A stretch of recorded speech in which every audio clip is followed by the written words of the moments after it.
Hi everyone, we're gonna start with the conference number 27, Technique to Dissolve the Ego, the Details. This conference is also called the Death, esoterically, because who starts to disintegrate ego begins to get out of the circle in which all humanity is stuck. For instance, you're gonna be seen metaphorically as a dead person because you're not committing all the felonies that everyone does all the time. If someone invites you to drink to a pub or a tavern, maybe you say no. The person says you're not fun, you're not amusing, you're not entertained, you're really strange. Yes, because everyone goes and have fun drinking. So if you deny yourself to the pleasure, for example, that produces you feeding the ego of being drunk, well, you're going to be seen as the rest of the humanity, like some person that is really serious, really strange, or as a dead person. So that is what's metaphorically called the dead. So other people see the one who's wanting to dissolve ego, to enter to a esoterically an esoterical path as a dead person, because he doesn't want to follow what everyone does through the personality, imitating all the behavior of just if someone shouts, well, shout back, because you shouldn't let people disrespect you. You need to fight back, you need to get revenge. So if you're eliminating ego, you're fighting against the force of anger, resentment, revenge. So people are going to look at you as really a strange person. So they are not going to understand why you are really wanting to deny yourself the whole manifestation of self-importance and self-consideration that are the roots of, well, ego. So let's talk about the death of our ego. Who starts to disintegrate ego begins to get out of the circle in which all humanity is stuck. As we have said, we're going to step aside of that conduct in which people think that if we act through the concepts of, for example, professional pride, having degrees, having titles, being in a certain social status in which you have comfort, those values of having this kind of profile are not going to be the best for us. If we want to disintegrate ego and fight self-importance, these concepts of pride are not going to matter to us. So we need to step aside of all that false things of personality that don't mean anything to our essence. We're going to talk about our essence now, which is also called soul or Buddhata. Every human being carries within a divine spark that has the strength to undertake a spiritual work. So we have an essence that right now is bottled up in our 97% of trapped conscience, or what we call ego. That essence is like fire. It has all the virtues, faculties, powers, and strengths.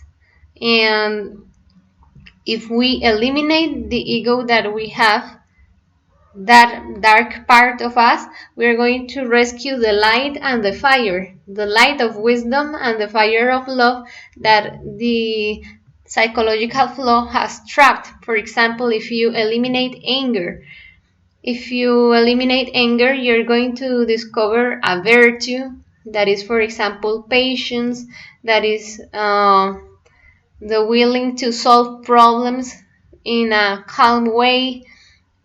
All the virtues that this psychological flow has trapped are going to serve a conscious purpose and not, um, well, feed on your psychological and emotional energy. So it's really important to liberate this spark, because this spark knows the path to the cosmic common creator. This essence is really powerful, and right now is really trapped in our wickedness, defects, and psychological self, which esoterically are called ego, and they take control of our human machine. We think we're independent, we are only one person, but no, we have a lot of persons inside ourselves. Those little persons that are shouting and screaming through us are the different egos: anger, resentment, violence, lust, greed, vanity. All those psychological flaws, we carry them in our essence that is trapped right now, and we need to liberate them, the essence that is in the jail or the prison of ego, in order to be really independent and be unified with the force of our being, that is our spiritual part. With the elimination of these defects, our soul is going to be created. Right now, we are really like rational animals mistakenly called man. We are not independent. We imitate the models of people around us to be accepted. We fight for being proud, being recognized, getting our way, and we don't have an independency of mind, of emotion, and our sexual center is really not balanced. It's really not consciously manage our sexual creative energy. So we are going to create our human soul, because right now we don't have one. How are we going to create them? Well, liberating these sparks that are trapped in our psychological flaws, and those sparks of energy, of conscious energy, we are gonna condense them in our spinal cord with the practice of suprasex or sexual tantrism, sexual transmutation, in which the fire of love and the light of wisdom that is trapped in a psychological flow is going to be condensed and create the superior existential bodies of our being. That way is we are going to create our soul, because right now we have a little percentage um, of soul if we have eliminated a psychological flaw, but if not, it's 97% of trapped conscience in ego, is bottled up in all the manifestations of ego, and we only have a 3% of free essence, that is our percentage of consciousness. This percentage of consciousness is the 3% represents the power of father, mother, and son. The father is the wisdom, the mother love, and the son the justice. So we need to work on the 97% of trap essence and liberate it and transform it into light in order to create our human soul. So we are going to talk about a metaphor that is the tree of ego, and that is going to illustrate us on how the details are comprehended or are understood in what is ego, because we have in the tree, for example, the core roots that don't feed the tree but hold it against the winds and the weight to keep it from falling. So these are the core roots. The thicker roots that you see in the tree are the 7 capital sins, or what we call the 7 causal egos that sustain the tree and keep it from falling down. Those are anger, greed, sloth, lust, gluttony, envy, and pride. But the difference between the core roots and the tiny roots, the capillars of a tree, is that the tiny roots are the ones that feed the tree. These thick roots keep it from falling down, but the little tiny roots are the ones that are feeding those capital and core roots. So the tiny roots symbolize the thick roots symbolize the capital defects, and the small roots symbolize the details. So negative tiny details we underestimated. We think they're not important, that they are little things that we have, our flaws, that is normal, that is our personality, our way of being, and that everyone does it, and it's a little bit of evilness doesn't hurt anyone, but those tiny roots that are the details of the egos are the ones that are feeding the tree of egos. So we need to be really serious with it and eliminate all the details. So for example, tiny lies. We think that tiny lies don't hurt people and that everyone says a lie once in a while, and that is not a big deal.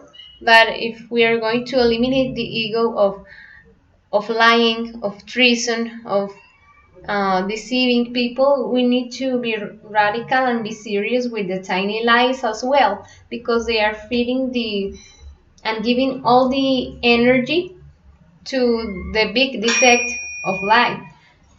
For example, gestures of anger, feelings of envy, we underestimate them. We don't think they're really significant.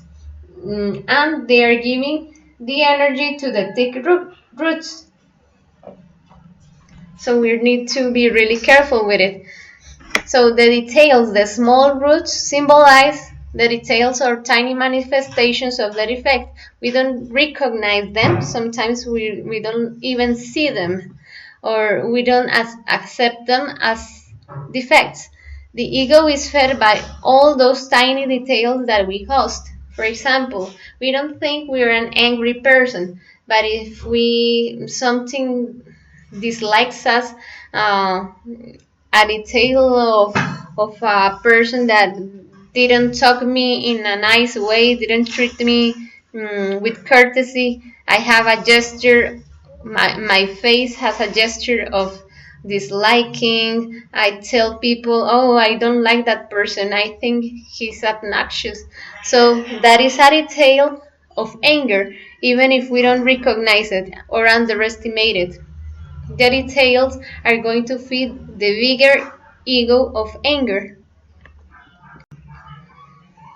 So, inside ourselves, as you can see in the picture, we had a lot of egos, a lot of psychological flaws that contaminate our essence or trap it.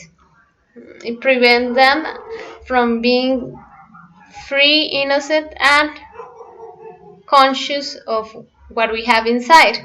So, as you can see, inside ourselves we have the ego of anger, the ego of being drunk, the ego of thinking we are saints, that we are perfect, that we are enlightened, the ego of lust, the ego of being self-considerated, like a little kid that whines, that complains. So all the egos have tiny manifestations, even if we don't see them, recognize them, or accept them. For example, the ego of being funny, being like a clown, can be really vulgar, say bad words, be entertained with a lot of insignificant things that makes him lose valuable time, sending photographs, sending jokes to amuse people, and in all that manifestations of ego, what we did during the day was nothing that was fair, truthful, or conscious. So we lost our time miserable. And we see that time passes and we haven't created anything consciously, and we don't have the superior existential bodies for our being. We are losing time in this feeding of our ego. So, through the creation of the superior existential bodies for our being, is that we get to know the superior dimensions of nature, communicate with the wisdom of our being, get to experience knowing what we did in different existences, past existences, knowing the different parts of our being, um, doing the astral projection to see how we are spiritually, how is our process of awakening our conscience. But if we keep bottled up in these egos that take us from pleasure to pain, we are not going to escape the mechanical law of involution. We are going to fall one day, um, when we lose our human existence, because we have the possibility of living a human existence with an intellectual brain, so that we can reflect on what we do, eliminate the different material of darkness which we call ego. And if we don't manage to be conscious of that and have the will to get rid of those things that enslave us, well, we are going to fall into involution and keep going into different kingdoms, mineral, involutive, kingdom, animal, vegetable, in the wheel of samsara, as we have seen in the conference of evolution, involution, and revolution. So the idea is eliminating ego so that we can be free and be united again with our cosmic common creator, being having the sacred individuality. That means that we are not this bunch of people that we have in ourselves, but we have the sacred individuality with our being. We can be one and only, indivisibly. We can be conscious of that darkness and eliminate it to transcend spiritually. So the first step for that is self-observation. What is it that we're gonna do with self-observation? We must begin to self-observe ourselves to see the thousands of negative details we have, which are nourishing the trunk of the tree of ego. For example, if you're waiting in line for the bank and you're really impatient because there's a lot of people at the bank waiting to pay a receipt, and in that moment you wish that all these people, something bad happened to the people that are in line and you are the first ones to pay. So you see within yourself the ego of hate, for example. You see the ego of impatience. Oh, I have important things to do, I shouldn't be here. Oh, and you see the ego of anger. You see the ego that wants to insult. You see the ego, for example, of cheating, that wants to get in line first and tell someone to get you in the first position in line. So a lot of egos come out in that moment. So self-observation must be something that you practice in your daily life, in all the activities that you get to do constantly, from the moment that you wake up till the moment that you go and sleep. You must be conscious of what is happening inside of you, like this little person that is inside is observing all what we have in our human machine internally, all our microcosmos, the way we think, the way we feel, the way we want to talk, the way we want to act, and all the secret strings that are pulled by different psychological flaws to make us act in an unconscious way in order that we correct it and eliminate it so that conscience takes place and acts and takes control of us instead of ego. So with self-observation, we are going to recognize, oh, here I have the ego of impatience that wants to go away and don't pay the receipt.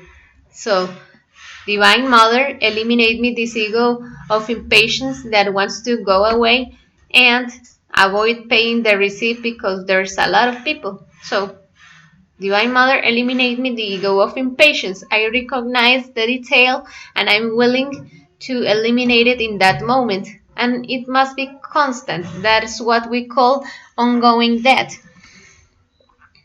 We're going to look inside ourselves on what is happening in our mind, in our emotion, in all the parts of our human machine, all the tensions that are produced by our different psychological flaws. So now we're going to, when we recognize the ego, for example, the ego of cheating that wants to get in the first place, telling a friend, hey, get me before you in line.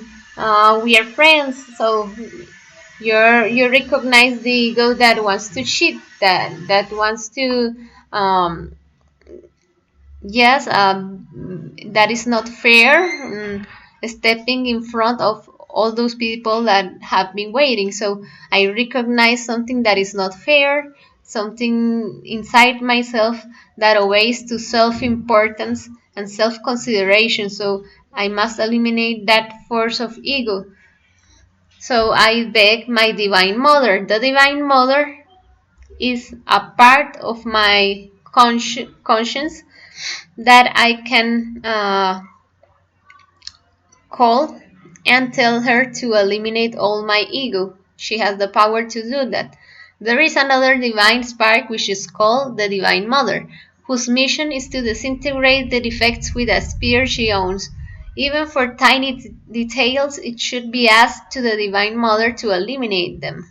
So we need to be really, really conscious the whole day in our daily life of what is moving inside our microcosmos and be willing to eliminate it with the force of love that is the superior law that can transcend it all, and that is called our Divine Mother. This spark that is part of our 3% of conscience and that is located in our pituitary gland, that is also known as the third eye of self-observation. We are going to summon that force that is part of the force of the conscience of our being and beg it to eliminate it, that detail. For example, Divine Mother, eliminate me this ego of cheating that wants to get in line before other people that have been waiting.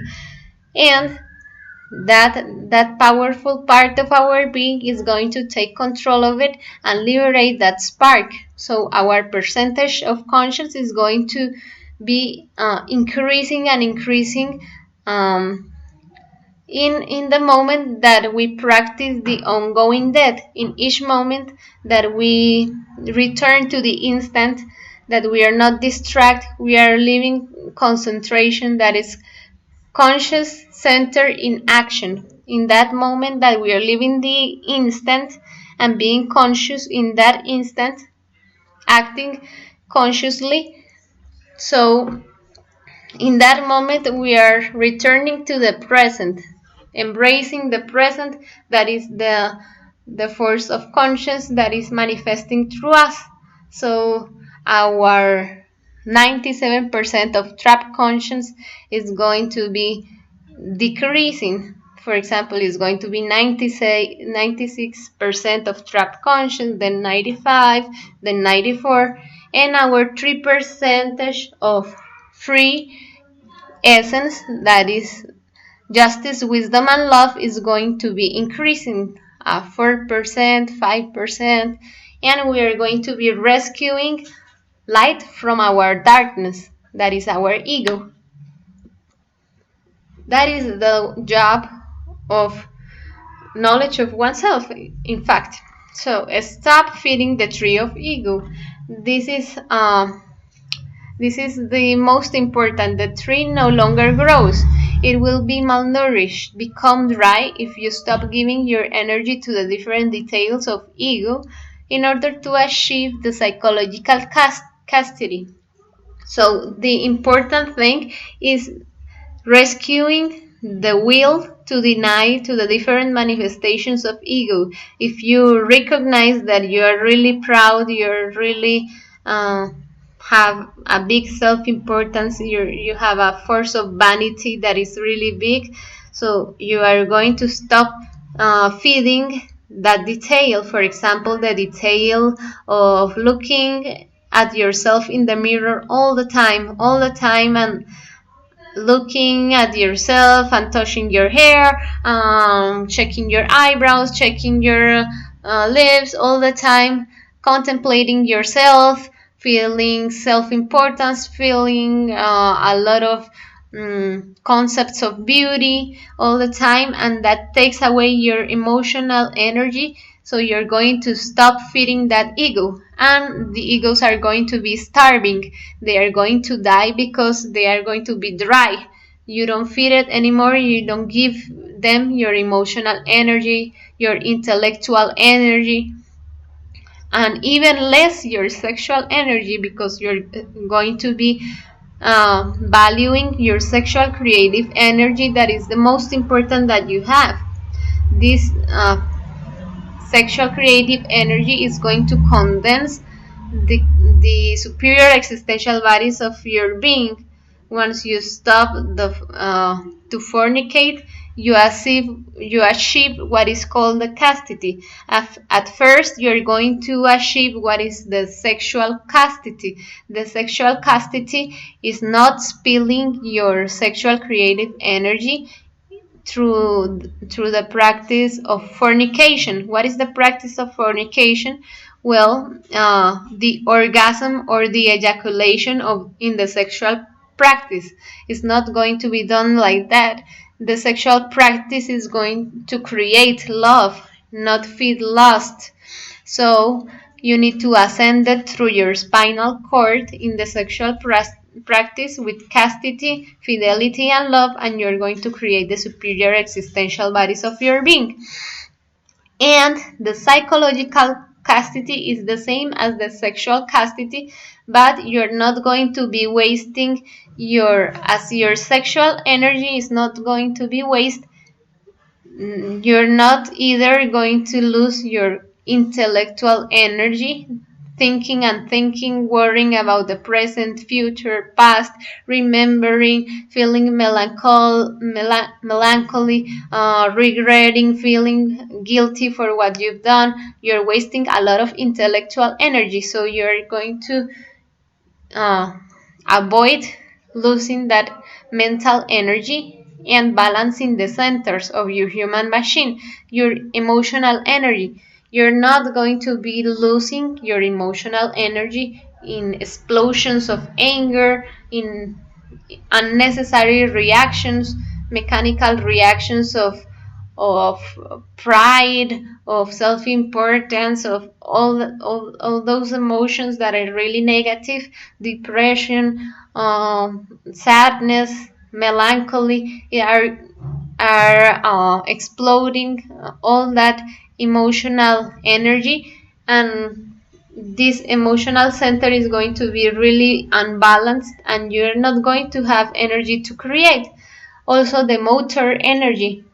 with your words and acts, you're going to save your motor energy and stop talking things that are not important, talking trash, wasting your time in conversations that are pointless, that are not fair, truthful, and useful. So you're going to save your energy. That energy is going to be used in creating the superior existential bodies of your being. You're going to balance the centers, save your energy, and that energy is going to be used for the sexual transmutation. So what is the psychological chastity is not losing, as well as your sexual energy, not losing your mental energy, not losing your emotional energy, not wasting your motor energy as well in things that are not truthful, fair, and useful. That is stopping to feed the ego. So how we're going to self-observe our human machine? First of all, we need to observe the three brains, because we have three brains in our human machine: the intellectual brain, the emotional brain, and the sexual instinctive brain. So we're going to self-observe them all the time during the day in our daily activities. And for example, if you're in a situation in which you're really tense because you need to get a job done. Yes, you need to do a text, for example, an essay, and you're really stressed because you don't know what to write. You're afraid you don't get a good grade for that, etc., etc. You think you want to please the teacher, you think you want to pass the course, have a good grade, you think you're going to be proud if you have a good grade. So what you're thinking in that moment in your intellectual brain are details that correspond to the ego. For example, if you see that you are that is pride, for example, that you're really proud because you always get good grades, so you're idealizing yourself, you're being really proud, you're having a lot of vanity, of intellectual pride. So your intellectual brain is really saturated with all those thoughts of superiority, and you're losing your mental energy. It's not good that you lose your energy, so you're gonna beg your divine mother, the force of love, divine mother, eliminate me this ego of pride, of being superior, of thinking that I'm really intellectual in the emotional brain. So you start maybe to feel negative emotions because you think that you're going to be compared with another student. So you're going to feel inferior, sad, a little depressed because I'm not so intelligent. So emotionally, those thoughts are making you lose your emotional energy. So Divine Mother, eliminate me this ego that is comparing herself with another person and feeling inferior. So you balance the center, you save your energy, and in the motor brain, for example, if you see someone that you like, you idealize that person even if it's not your couple. You see an ego of adultery, an ego of lust that wants in the motor brain to talk to that person, to tell her, hey, give me your number, I want to talk to you. So in that ego wants to flirt, to be really adulterous with someone that is not the couple. So Divine Mother, eliminate me this ego that wants to go and talk to that person and ask for his number. So in the motor brain, I also eliminate that unnecessary wasting of motor energy, because I'm not going to do things um, according to my ego of adultery, but I'm going to save that motor energy for someone that is my couple. So that's the way I'm going to balance the three brains of my human machine, and that I'm going to practice the self-observation in the different centers so I can see the details of the ego moving through my body, my thoughts, my emotions, my mind. So here is an example. We also need to observe our thoughts, our feelings, our words, and our actions in order not to lose the important energy that we have in the different centers of our human machine. We need to balance them to save energy, and that energy use it for things that are just, fair, and that are according to the principle of conscience, that is love. So, for example, if in my mind I have all the time concepts of pride telling me that I need to have a car to be recognized, to be important, to be successful, to colleagues to look me with with a lot of admiration, recognition. So I'm always thinking, oh, I want to purchase that car, the car of my dreams. So is that fair? Is that fruitful? Is that useful to waste all my mental energy wanting and desiring that car all the time? Well, I said to myself, no, that is not fair. That is not useful, and that is not true, because the car is going to pass away and doesn't mean anything. I didn't come to the world with the car. So, that way, with a lot of things that you desire, you can practice that. Is this part of my conscience? Is this fair? Is this truthful? If is this uh, part of my conscience?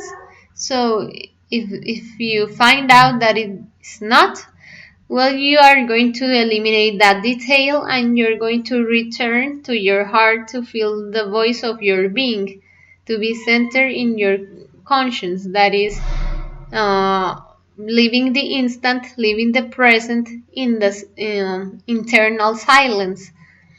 If you have feelings of inferiority, for example, oh, I feel really bad, I'm not successful, I don't have the car that I desire, people look at me like I haven't managed to have a good life, to have comfort. So I'm going to eliminate that ego of sadness. For example, Divine Mother, eliminate me this ego of inferiority, the concept that if I don't have this, I'm not important. So words, for example, if you look at yourself and you want to talk all the time about what you have done, about what you have purchased all the time, about your new shirt, about your new cell phone. So you're going to ask yourself, observe yourself, is that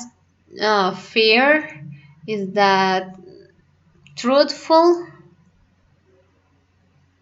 Is that useful to be talking about that? Well, if you find out in your meditation that is not, well, Divine Mother, eliminate me this ego. For example, if you recognize vanity, eliminate me the ego of vanity that always wants to talk about the, the expensive shirt that I bought. So, and you start to save your motor energy in just useful and truthful words, and also in your actions. If you want to take revenge of someone, will you observe yourself? Why do I want to do that? Oh, because I have a lot of resentful. I have this person made me feel really low one time, that he told me that I wasn't good at my job. So you identify the action of, for example, I want to talk trash about that person, so I get even with that person. So that action, you ask yourself, is it truthful? Is it fair? Is it useful to do this to that person? Well, no, this is not part of my conscience, and you are going to eliminate that detail. And that's how you're going to eliminate ego, by the little details that feed the capital or the colossal egos that we have in our seminal rap. So, this was the conference. I hope that you find it really important for your spiritual development, and keep practicing all the time the ongoing dead. Keep reflecting in your meditations, liberating your conscience, and being the light of the being through you. Thank you very much for your attention, and see you in the next conferences. Bye.